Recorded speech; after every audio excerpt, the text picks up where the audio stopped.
Mahigit 400 bahay ang sinira ng Bagyong Yolanda sa Basay, Samar. Batapos naman ilang araw ma-isolate, napasok ng GMA yung isang bahay ng Kinapondan sa Eastern Samar kung saan kulang na kulang din ang supply ng pagkain.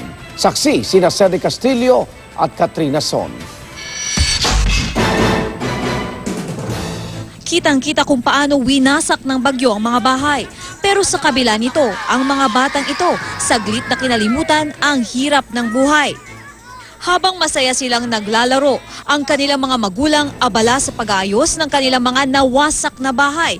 Ang iba naman, dumidiskarte ng kanilang makakain sa araw-araw. Hindi na po kami nakakain araw-araw. Minsan na lang po.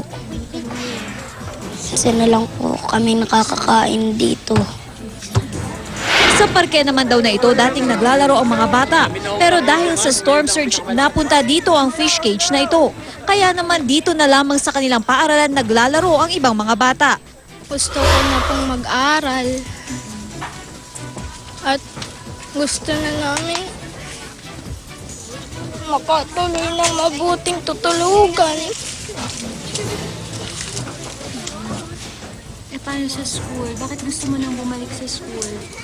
Kasi gusto ko pang maranasan ng mga iba't ibang sabi sa akin ng mga guro ko. Sa ngayon, umaasa muna sa relief goods ang mga residente. Pagkain namin, pinagkakasya namin. Makakain lang kami 3 beses sa isang araw. Kakaunti lang, hindi kakasya sa namin pagkain dahil yung mga anak namin, 8. Dadalawang salop lang ang binibigay. Kulang ang pagkain namin.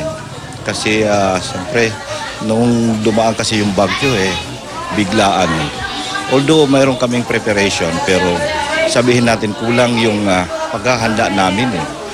Kulang, hindi namin na-anticipate na sobrang lakas ng bagyo talaga. Sa pagbuga ng malakas na hangin na dala ng Super Typhoon Yolanda noong 1 linggo, kitang-kita ng mga residente ang pag-urong ng tubig mula sa pampang ng Basay, Samar. Tila bumuelo ang dagat at sa pag-angat nito habang papalayo, ang isla raw ng hinamok sa di kalayuan ang binayo.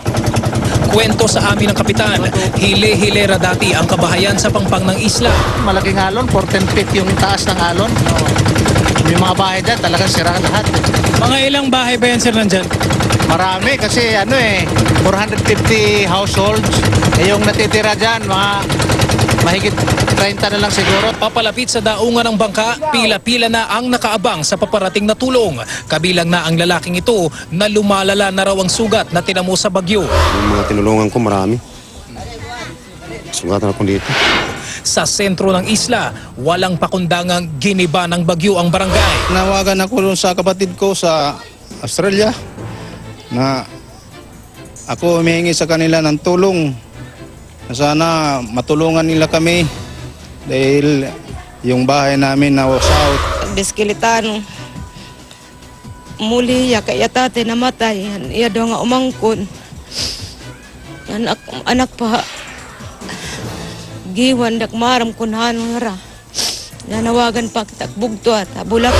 Dahil ay pag ura-ura pag kabaraka hamon kay bisa na tatong balero ba basta libre kami diningatanan. Sa puting kurtinang ito na ginawang bandera sa pampang, ipinaaabot ng Barangay Salvacion sa mga karatig na lugar ang pagmamakaawa. Ako si Cedric Castillo. Ako si Katrina Son, ang inyong saksi.